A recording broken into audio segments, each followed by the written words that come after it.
Fala galera, continuando aqui a nossa brincadeira, finalmente vamos trabalhar as 3 regras de proibição que vão resolver todo o nosso problema. Então vamos aqui, ó. Essa parte começa com a ênclise, mas eu vou jogar uma tela em branco para nós começarmos a nossa brincadeira, tá? Então aqui vou colocar 3 regras de proibição do POA, tá? Do POA. O que é o POA? O pronome oblíquo átono.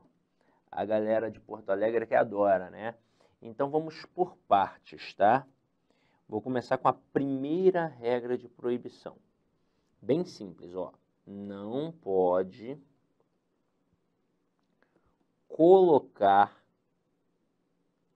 o POA, o pronome oblíquo átono, no início de uma estrutura. E agora vamos ver a dinâmica. No dia a dia, é muito comum nós falarmos assim: me empresta o caderno. Me empresta o caderno? Então eu olho para a pessoa e falo assim: ó, me empresta o caderno aqui. Nesse momento, eu falo dessa forma muito natural, porque nossa linguagem aqui no Brasil é extremamente proclítica. Hoje em dia ela é proclítica. Mas se você observar a linguagem em Portugal, ela é extremamente enclítica. As pessoas em Portugal, elas no dia a dia delas, o português informal delas trabalha com a ênclise. Então lá no passado, nós trabalhávamos muito com a ênclise. Se você for olhar os textos do Machado de Assis, por exemplo, que foi um grande representante do vernáculo, havia muitas ênclises, mas hoje não tem. O português no Brasil hoje é extremamente proclítico. Então é algo natural. Mas qual é a principal regra de colocação pronominal? Não se inicia uma estrutura com pronome pessoal oblíquo átono, por um motivo muito óbvio, ele é átono. Então, em quem ele vai se apoiar? É claro que na nossa linguagem cotidiana faz todo sentido do mundo, mas de acordo com o padrão culto da língua, não pode. Então aqui, ó, eu não posso começar com esse camaradinho. Isso significa que aqui a gente tem um erro, então. Aí como é que eu faço para corrigir este erro? Muito simples. Eu vou jogar este pronome para depois do verbo. Então eu coloco assim, ó, uma forma correta. Empresta-me,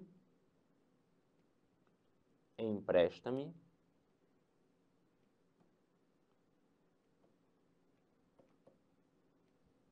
o caderno. Vou até botar como uma perguntinha, ó. Me empresta o caderno? E agora eu vou colocar aqui, ó. Empresta-me o caderno? Vou colocar como uma perguntinha. Acho que fica mais agradável sendo uma pergunta do que algo impositivo, né? A gente tem que ter educação, né? Me empresta o caderno? Não, me empresta o caderno? Pode me emprestar o caderno? Acho que é melhor. Então vamos lá. Agora vou fazer uma outra coisinha. Essa forma é a correta, beleza? Mas a gente está falando de início de estrutura, não é? Se eu colocar um amanhã aqui, qual é a classe gramatical do amanhã? Amanhã é advérbio. Então diz para mim, eu poderia, eu vou até mudar a cor da canetinha para não confundir, tá? Vou colocar a canetinha roxa de novo. Eu poderia fazer assim, ó. Amanhã empresta-me o caderno. Poderia fazer isso? Não, não poderia. E por que eu não poderia fazer isso? Vou até mudar aqui o semblante da coisa, ó. Vou colocar a canetinha preta. Porque este amanhã é uma palavra atrativa, é uma palavra de fator proclítico. Então, obrigatoriamente, este pronome não pode ficar depois do verbo, formando a ênclise. Ele tem que vir para cá, ó, para antes do verbo, formando a próclise. Então, essa estrutura aqui, ó, está errada. Para ficar correta, como é que eu vou colocar? Vou colocar assim, ó, amanhã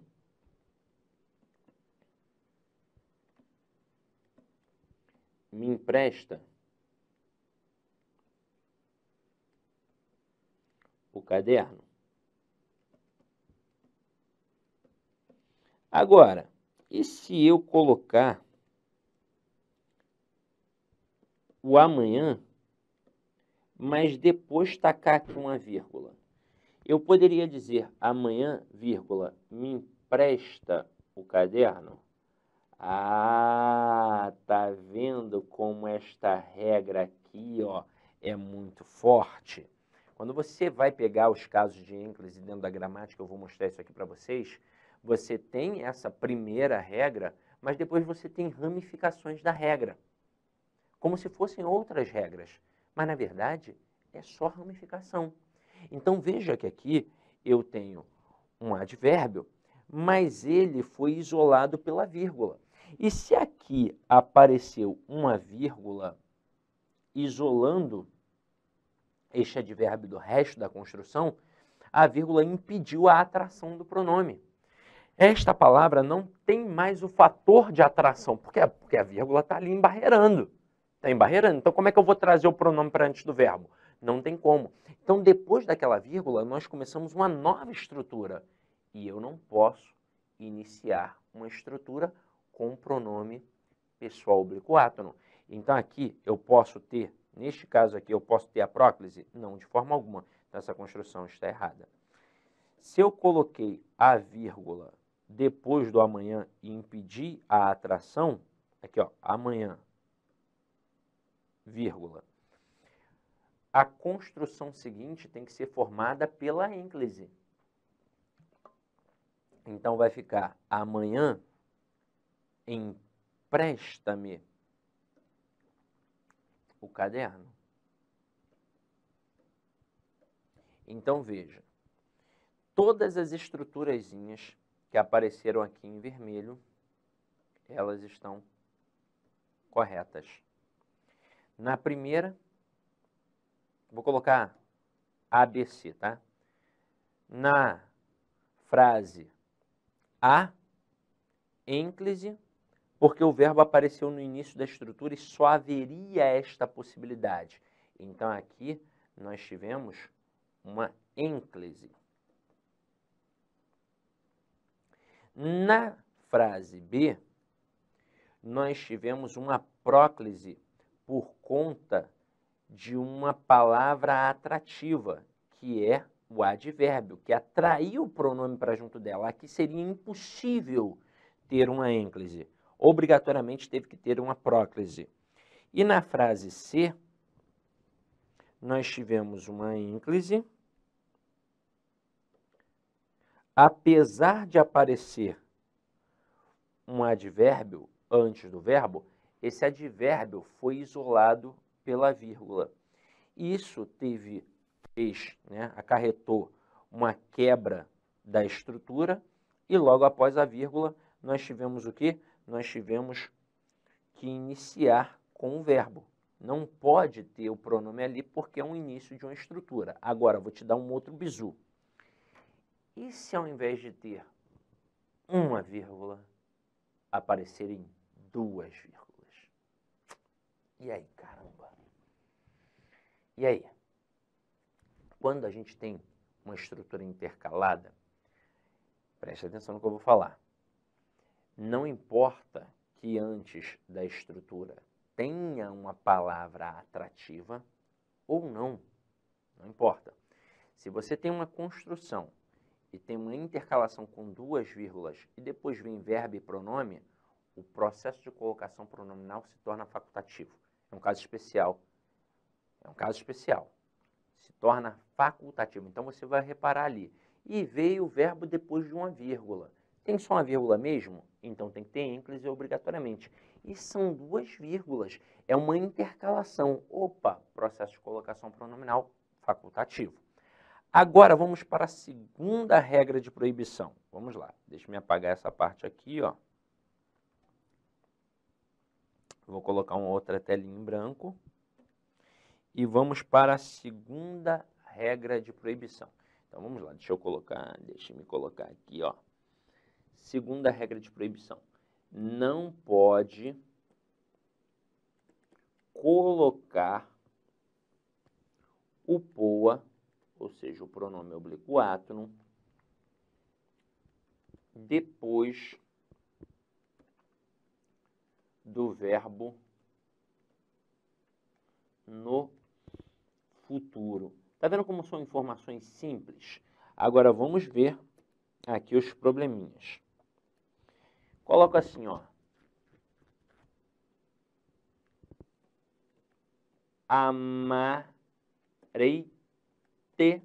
sempre. Amarei-te sempre. Olha que construção peculiar. Eu tenho um verbo que inicia a estrutura, porém um verbo no futuro. Aí depois apareceu o sempre. Eu não sei se você é uma pessoa observadora, mas se é, você já percebeu aqui que o sempre não vai fazer a menor diferença. Agora, e se eu não sou uma pessoa observadora, Sidoca? Por que você destacou o sempre ali? Porque muitas pessoas, elas não têm tempo de pegar a gramática e estudar para ver que é uma palavra de fator proclítico. A maioria dos concurseiros nem tem a oportunidade de fazer um curso online, porque não tem uma orientação, não tem alguém que falou para ele que aquilo é legal. Aí ele já coloca um trava na cabeça. Ah, não, pô, videoaula, vou aprender videoaula. Não, eu gosto é de sala de aula. Se eu quiser fazer uma pergunta, eu vou fazer a pergunta para quem? Então tem que ser professor ali, tem que ser uma sala de aula. Só que aí ele não leva em consideração diversos fatores. Ele não leva em consideração que o curso presencial dele tem uma carga horária reduzidíssima, que em relação à língua portuguesa ele vai ter, às vezes, 3 aulas de língua portuguesa só, no máximo 5 aulas. É uma coisa assim, vexatória, é muito pouco. Levando em consideração ainda outro fator, 1 hora de videoaula, pô, é conteúdo pra caramba. Por mais que de vez em quando a gente até pare aqui para bater um papo como eu estou batendo contigo, é muito tempo, é muita coisa. Corresponde fácil a 3 horas no presencial. Pode até fazer um teste uma vez. Pode até fazer, ó, vou fazer um teste da aula tal no presencial para a aula tal no online. Veja quanto tempo o professor vai ficar trabalhando o assunto que levou 1 hora no online lá no presencial. Vai levar umas 3 horas. A não ser que ele tente otimizar da forma mais breve possível, até porque ele tem pouco tempo. Então, o que acontece? Ele escolhe os principais assuntos. Geralmente, se ele for um cara esperto, ele escolhe assunto que ele domina muito, aquele assunto para ele dar show. Ele não fala tudo, ele pega, isso aqui é difícil. Não para ele, né, mas difícil para o aluno, então não vou falar porque de repente ele vai se sentir mal por não ter aprendido, então eu vou escolher só os assuntos com os quais eu tenho mais familiaridade, aqueles de que gosto mesmo, e ainda vou trabalhar só alguns tópicos para realmente ser o filé do filé. E aí você vai sair de lá com a falsa impressão de que aprendeu tudo. Pô, foi tão simples, tão gostoso. E aí você vai fazer a prova e olha e fala assim, meu Deus, não sei nada. Por quê? Porque você teve uma carga horária reduzidíssima e você provavelmente viu aquele conteúdo uma única vez. Por mais que tenha batido uma dúvida e você tenha perguntado para o professor ali qualquer coisa, você viu o conteúdo só uma vez, então você não aprendeu. Você só compreendeu. Foi legal, foi divertido, mas foi ilusório. Foi uma enganação. Você se enganou de achar que havia aprendido. Então, você tem sim que ter uma carga horária mais duradoura e repetitiva. A repetição faz toda a diferença. É por isso que na escola, quando a gente não conquistava uma nota, eu não sei como é que está hoje, mas na minha época, se você não mandasse bem, não atingisse a média, você era reprovado. A reprovação, durante muito tempo, a gente encarou como um ponto negativo. Mas a reprovação não é um ponto negativo. A reprovação é uma oportunidade para fazer aquele aluno aprender o que ele não havia aprendido. Só que durante toda a nossa vida, a gente viu a reprovação como algo negativo. É por isso que a gente Olá, meus erra. amigos. Inicialmente eu peço licença a vocês, pois interrompi os seus estudos, mas esse vídeo é um vídeo promocional da Lá Concurso, é um vídeo para você se deparar aqui com o nosso site. Se você quiser assistir o final desse vídeo, se você quiser assistir o PDF, quer fazer o curso completo, ponto a ponto do edital, super atualizado, enxuto, eu convido você a se matricular no nosso curso, tem um link aqui embaixo, o investimento apenas R$ 119,90. Para de reclamar aí que eu cortei o vídeo, cara, vai lá, tira o escorpião do bolso. Ah, não tenho, mentira, não acredito nisso, R$ 119,90, esse curso fabuloso aqui da Lá Concursos, o melhor custo-benefício do mercado, ali você vai encontrar, tá certo? Todo o conhecimento necessário e suficiente para você ser aprovado no concurso da Guarda Civil. Só depende de você. E ainda, você tem ainda a nossa metodologia do Personal Coach, que é o estudo e regime de metas. Bacana? Vamos lá, vem estudar com a gente aqui na Lá Concurso. Forte abraço, fique com Deus. Tchau, tchau.